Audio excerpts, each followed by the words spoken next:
Hello, I've got a special treat for you today. I'm going to be reading you an excerpt of Sardax's translation of Venus in Furs into English. I do hope you enjoy listening to me read it to you as much as I enjoy reading it out loud. I shall be reading a part of chapter 13. The painter works slowly, but his passion grows all the faster. I fear he will take his life at the end of it. She plays with him and presents him with riddles which he cannot solve. Only feel his blood rising. She just amuses herself. During the sitting, she nibbles sweets, crumples the wrapping paper into little balls, and tosses them at him. I'm glad that you're in such a good mood, but your face has lost the expression I need for the picture. The expression you need for the picture? She smiled. Wait a moment. She draws herself up and lashes out at me with the whip. The painter stares at her. His face is a childish amazement mixed with some horror and wonder. As she whips me, her face takes on more of that cruel, scornful quality which delights me so strangely. So, is that the expression you need for the painting? The diver diverts his confused look from a cold glare in her eyes. That is the expression, he stammers. But I cannot paint any more. What? Wanda asks scornfully. Can I help you, perhaps? Yes, the German moans, almost crazed. Whip me too. Oh, with pleasure, she replies, shrugging her shoulders. But if I'm going to whip you, I'll do it in earnest. Whip me to death, screams the painter. And shall I have you bound too?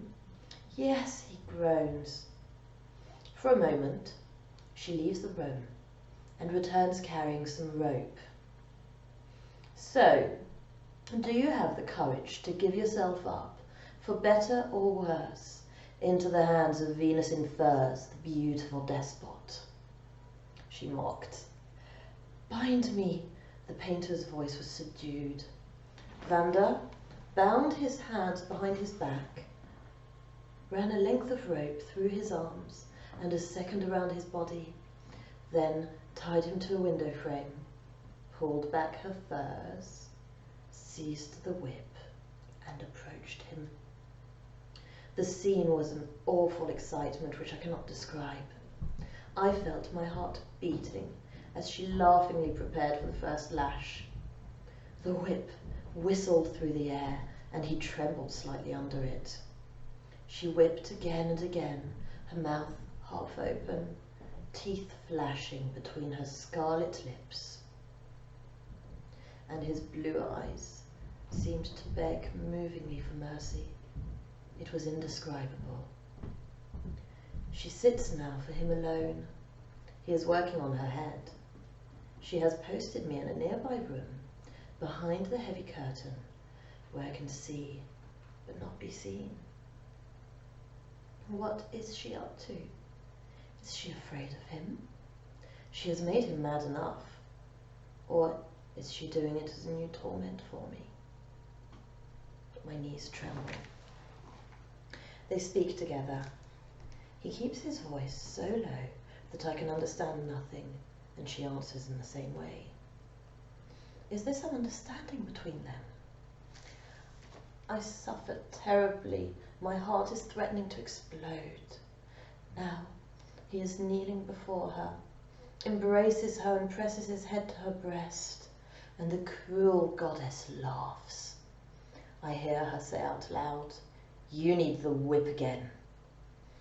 Goddess, have you no heart? Can you not love me? The painter cries. Do you not know at all how to love, what it is to desire with such consuming passion? Can you even imagine how I am suffering? Have you no pity for me? No, she snaps, proudly, disdainfully. But the whip! She draws it quickly from the pocket of her fur coat and raps him on the face with the handle. He draws himself up and pulls back a few paces. "Can you now paint again?" she asks impassively. He makes no reply, but goes back to his easel and picks up a palette and brush. It has turned out magnificently. It is a portrait that is so lifelike, yet seems to be an ideal at the same time, with colours so luminous, so supernatural, and so fiendish, one might say. The painter has conveyed all his own torment and worship in the picture, even his own cursing. Now it is my turn to be painted. We are alone together for a few hours. Today he turns to me suddenly and asks with his resonant voice, "You love this woman?" "Yes." "I love her also." Tears welled up in his eyes. He fell silent and carried on painting. "In Germany there is a mountain where she lives," he murmured to himself. "She is a devil." The painting is ready.